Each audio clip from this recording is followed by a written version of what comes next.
नमस्कार, मैं हरि। आप देख रहे हैं डिटेल न्यूज झारखंड। आइए जानते हैं झारखंड की प्रमुख खबरों को। अगर आप चैनल में नए हैं तो चैनल को सब्सक्राइब अवश्य कर लें ताकि झारखंड की हर छोटी बड़ी खबर आप तक पहुंचा सकें। दरअसल आपको बता दूं, राज्य कैबिनेट ने बुधवार को मंत्रियों से लेकर तमाम सरकारी कर्मचारियों तक को सौगात देने का निर्णय लिया है। मंत्रियों को अब 60,000 रुपये तक का मोबाइल हैंडसेट दिए जाएंगे और इन्हें रिचार्ज करने के लिए अलग से प्रत्येक महीने 3,000 रुपये की सुविधा मिलेगी। यही लाभ वरीय IAS अधिकारी को भी मिलेगा। आपको बता दूं, अवर सचिव स्तर के अधिकारियों को 45,000 रुपये तक के हैंडसेट देने का भी प्रावधान किया गया है। इसके साथ ही सभी सरकारी सेवकों को देय भत्ते में संशोधन के प्रस्ताव को स्वीकृति दी गई है। और वहीं दूसरी ओर सरकारी सेवकों को अनुमान्य मकान भाड़ा भत्ता पहले से बढ़ाया गया है। X श्रेणी के शहरों में HRA 27% से बढ़ाकर 30% कर दिया गया है। वहीं Y श्रेणी के शहरों में 18% से बढ़ाकर 20%, Z श्रेणी के शहरों में 9% से बढ़ाकर 10% कर दिया गया है। और वहीं इधर मुख्यमंत्री ग्राम गाड़ी योजना के तहत 10 तरह के यात्रियों को मुफ्त में यात्रा का लाभ मिलेगा। इन यात्रियों के लिए पहचान पत्र, स्मार्ट कार्ड निर्गत करने के लिए राज्य सरकार ने परिवहन विभाग को निर्देश दे दिया है। और वहीं दूसरी ओर कैबिनेट ने देवघर में श्रावणी मेले के दौरान भीड़ को कंट्रोल करने के लिए 27 अस्थायी पुलिस चौकियों और 17 यातायात चौकियों की स्थापना के प्रस्ताव को मंजूरी दे दी गई है। झारखंड में आलू की कीमतों में भारी उछाल, 40 के पार पहुंचा भाव। दरअसल आपको बता दूं, सरायकेला पूरे कोल्हान ही नहीं देश के कई राज्यों में आलू की सप्लाई बंगाल से होती है। पिछले 3 से 4 महीने में बंगाल के आलू के थोक व्यापारी मनमानी कीमतों पर आलू की सप्लाई पूरे देश में कर रहे हैं, जबकि आलू की कोई कमी नहीं है। बंगाल के कोल्ड स्टोरेज में आलू भरा हुआ है। आपको बता दूं, इसके बावजूद 2 से 3 महीने से आलू का भाव लगातार बढ़ रहे हैं। अब तो आलू 40 से 43 रुपये प्रति किलो खुदरा बाजार में बिकने लगा है। आपको बता दूं कि इसके पहले कभी भी आलू के भाव 40 से 43 रुपये प्रति किलो तक नहीं पहुंचे थे। आपको बता दूं, बंगाल के थोक व्यापारियों की मनमानी पर नकेल कसने के लिए बंगाल सरकार ने आलू को दूसरे राज्यों में निर्यात पर रोक लगा दी है, जिससे आलू व्यापारी तिलमिलाने लगे हैं और वे ममता सरकार के फैसले के विरुद्ध हड़ताल में चले गए हैं। आपको बता दूं कि 3 दिनों से चल रहे हड़ताल को ज्यादा लंबा खींचने पर पूरे देश में आलू की किल्लत होने लगेगी। आपको बता दूं, इसे देखते हुए जल्द ही आलू व्यापारियों के साथ ममता सरकार वार्तालाप कर बीच का रास्ता निकालेगी। वहीं आपको बता दूं कि बंगाल सरकार ने आलू को निर्यात पर पाबंदी लगाने के बाद परसुडी मंडी में जहां प्रतिदिन 10 से 12 ट्रक आलू आते थे, अब चोरी छुपे मात्र 1 से 2 ट्रक ही मंडी पहुंच रही है। आपको बता दूं, इस मंडी से पूरे कोल्हान में आलू की सप्लाई की जाती है। अगर जल्द ही आलू की सप्लाई बंगाल से शुरू नहीं हुई तो आलू की कीमतों में और भी इजाफा होने की उम्मीद है। अब इस दिन से मिलने लगेगा झारखंड वासियों को 200 यूनिट तक मुफ्त बिजली। दरअसल आपको बता दूं, पाकुड़ में सदर प्रखंड के सभागार में बुधवार को प्रखंड स्तरीय 20 सूत्री समिति की बैठक आयोजित की गई, जिसकी अध्यक्षता 20 सूत्री प्रखंड अध्यक्ष मनसारुल हक ने की। आपको बता दूं, बैठक में प्रखंड विकास पदाधिकारी समीर अल्फ्रेड मुर्मू और अंचल अधिकारी भागीरथ महतो मौजूद थे। बैठक में अनुपस्थित वन विभाग, नगर और मालपहाड़ी OP थाना को शोकेज करने का निर्देश जारी किया गया है। तो वहीं अब उन्होंने कहा कि अगस्त माह से 200 यूनिट मुफ्त बिजली सरकार की ओर से उपभोक्ताओं को दी जाएगी। बैठक में अभू आवास, गरीब उन्मुखीकरण, जनशक्ति, कृषकों को मिलने वाला प्रोत्साहन, श्रम कल्याण, खाद्य सुरक्षा, स्वच्छ पेयजल, स्वच्छ सेवा, शिक्षा, महिला सशक्तिकरण, झुग्गी झोपड़ी का उन्मुखीकरण आदि की समीक्षा की गई है। झारखंड टीचर एलिजिबिलिटी टेस्ट आवेदन शुरू। प्राइमरी एवं जूनियर लेवल एग्जाम के लिए यहां से करें अप्लाई। दरअसल आपको बता दूं, झारखंड टीचर एलिजिबिलिटी टेस्ट 2024 की तैयारियों में लगे अभ्यर्थियों के लिए एक महत्वपूर्ण अपडेट है। झारखंड एकेडमिक काउंसिलिंग यानी कि रांची की ओर से झारखंड टेट के लिए अधिसूचना जारी कर आवेदन प्रक्रिया शुरू कर दी गई है। इस एग्जाम को पास करने के बाद अभ्यर्थी प्राइमरी एवं जूनियर लेवल तक शिक्षक बनने की पात्रता हासिल कर लेंगे। आपको बता दूं, Jharkhand TET exam application form official portal jektetportal.com पर उपलब्ध है, जहां से आप फॉर्म भर सकते हैं। एप्लीकेशन फॉर्म भरने की लास्ट डेट 22 अगस्त 2024 निर्धारित की गई है। तो वहीं जरा आपको यह भी बता दूं कि झारखंड टेट एग्जाम में क्वालिफाई करने के लिए सामान्य जाति को 60%, अनुसूचित जाति, अनुसूचित जनजाति, दिव्यांग एवं आदिम जनजाति को 50%, अत्यंत पिछड़ा वर्ग, अनुसूची 1 व 2 और आर्थिक रूप से कमजोर EWS श्रेणी के न्यूनतम 55% अंक प्राप्त करना आवश्यक होगा। एग्जाम से जुड़ी विस्तृत डिटेल के लिए अभ्यर्थी ऑफिशियल नोटिफिकेशन का अवलोकन आवश्यक कर लें। हाईकोर्ट से सांसद निशिकांत दुबे को राहत बरकरार। 31 जुलाई को होगी अगली सुनवाई। दरअसल आपको बता दूं, झारखंड हाईकोर्ट में गोड्डा के सांसद निशिकांत दुबे की याचिका पर सुनवाई हुई।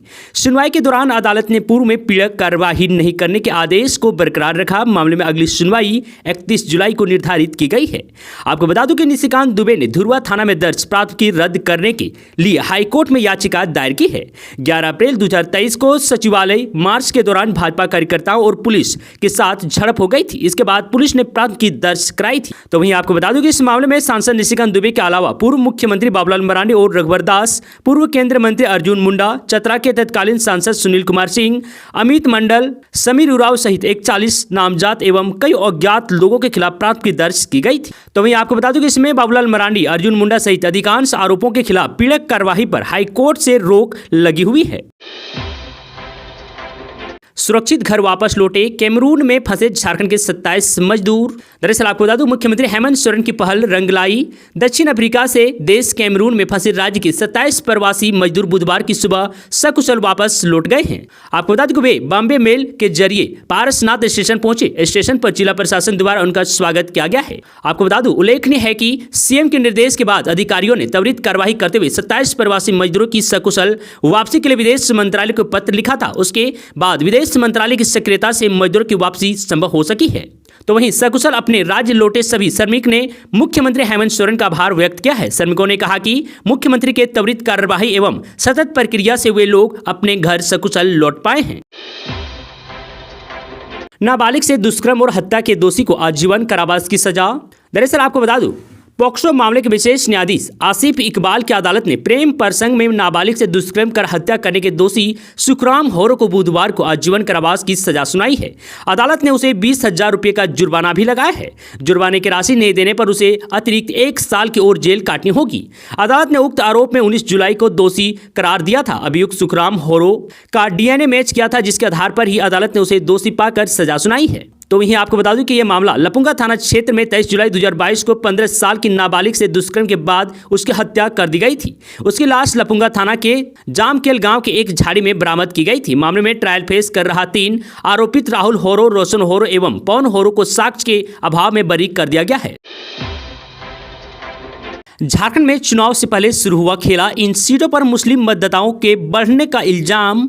दरअसल आपको बता दूं, झारखंड के संथाल परगना और दूसरे इलाके में बांग्लादेशी घुसपैठी की वजह से डेमोग्राफी में बदलाव और कई मतदान केंद्रों पर मुस्लिम मतदाताओं की संख्या में अप्रत्याशी बढ़ोतरी को भारतीय जनता पार्टी बीजेपी ने बड़ा मुद्दा बना लिया है।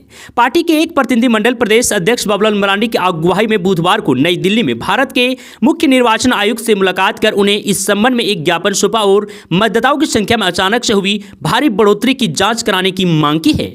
आपको बता दें कि मरांडी ने कहा कि पार्टी ने चुनाव आयोग को 500 पन्नों की सर्वे रिपोर्ट सौंपी है, जिसके आंकड़े यह बताते हैं कि सैकड़ों बूथों पर अल्पसंख्यक समुदाय के मतदाताओं की संख्या में अप्रत्याशित बढ़ोतरी हुई है और हिंदू बहुल मतदान बूथों पर मतदाताओं की संख्या में कमी हुई है। जिस तरह से मुस्लिम क्षेत्रों में मतदाताओं की संख्या में अप्रत्याशित रूप से बढ़ोतरी हुई है, इसकी जांच होनी चाहिए। उन्होंने कहा कि आशंका है कि फर्जी दस्तावेज की बुनियाद पर मतदाता बनाए गए हैं। अनुमान 5 सालों में मतदाताओं की संख्या में 15 से 20% तक की बढ़ोतरी होती है, मगर इस बार यह देखा गया है कि कुछ बूथों पर 136% तक की बढ़ोतरी हुई है। भाजपा ने राज्य के 10 विधानसभा क्षेत्रों में कराए गए सर्वे के आधार पर ऐसे मतदान केंद्रों की सूची सौंपी है जहां मतदाताओं की संख्या बेहिसाब से बढ़ोतरी हुई है। प्राथमिक शिक्षकों की प्रमोशन प्रोसेस पर हाईकोर्ट की रोक। दरअसल आपको बता दूं, झारखंड हाईकोर्ट के जस्टिस दीपक रोशन अदालत ने प्राथमिक शिक्षकों की प्रमोशन देने में टेट पास होने की अनिवार्यता को लेकर दाखिल याचिका पर सुनवाई हुई। आपको बता दूं, सुनवाई के बाद अदालत ने विभागीय सचिव के उस पत्र पर रोक लगा दी है जिसके तहत जिलों में प्राथमिक शिक्षकों को प्रमोशन दी जा रही है। अदालत ने कहा है कि किसी कमेटी की रिपोर्ट के आधार पर प्रमोशन नहीं दी जा सकती है, इसके लिए सरकार को नियमावली बनानी होगी। आपको बता दूं, अदालत ने मामले में 2 सप्ताह बाद सुनवाई निर्धारित की है। प्राथमिकी की ओर से अधिवक्ता सौरभ शेखर ने अदालत को बताया कि वर्ष 2012 में राज्य में टेट परीक्षा नहीं होती थी। आपको बता दूं कि ऐसे में प्राथमिक शिक्षकों की नियुक्ति के लिए टेट पास होने की जरूरत नहीं है। इसे लेकर सरकार ने एक कमेटी बनाई थी जिसमें अपनी रिपोर्ट में कहा था कि वर्ष 2012 से पहले राज्य में नियुक्ति होने वाले शिक्षकों को टेस्ट पास होने की अनिवार्यता नहीं थी, क्योंकि टेट का कोई कंसेप्ट नहीं था। तो वहीं अब प्रार्थियों की ओर से कहा गया है कि कमेटी की रिपोर्ट गलत है, क्योंकि एनसीईआरटी ने इसे लेकर स्पष्ट अधिसूचना जारी की है, जिसमें कहा गया है कि पूर्व कार्य शिक्षकों को अपने पद पर बने रहने के लिए तो टेट पास की आवश्यकता नहीं है, लेकिन प्रमोशन के लिए टेट पास होना जरूरी है। तो वहीं अदालत ने कहा है कि सिर्फ कमेटी की रिपोर्ट के आधार पर प्रमोशन नहीं दी जा सकती है, इसलिए प्रमोशन प्रक्रिया पर रोक लगाई जाती है। बता दें कि विभागीय सचिव ने 14 नवंबर 2023 को सभी जिलों के उपायुक्तों को पत्र भेजकर प्राथमिक शिक्षकों को प्रमोशन देने का आदेश दिया था। दिल्ली पहुंचे आजसू प्रमुख सुदेश महतो, शिवराज सिंह चौहान से की मुलाकात। दरअसल आपको बता दूं, आजसू पार्टी के केंद्र अध्यक्ष सुदेश महतो ने दिल्ली में भाजपा के झारखंड विधानसभा चुनाव प्रभारी शिवराज सिंह चौहान से मुलाकात की। आपको बता दूं कि इस मौके पर दोनों के बीच झारखंड के ज्वलंत राजनीतिक मुद्दे पर भी बात हुई। आपको बता दूं, झारखंड में राजद गठबंधन की किस तरह विधानसभा चुनाव मजबूती के साथ लड़े, इस पर भी चर्चा हुई। सुदेश महतो ने अपनी पार्टी की तैयारी और चल रहे कार्यक्रमों से भी उन्हें अवगत करवाया। शीघ्र ही भाजपा के शीर्ष नेताओं के साथ सीट शेयरिंग पर भी चर्चा होगी।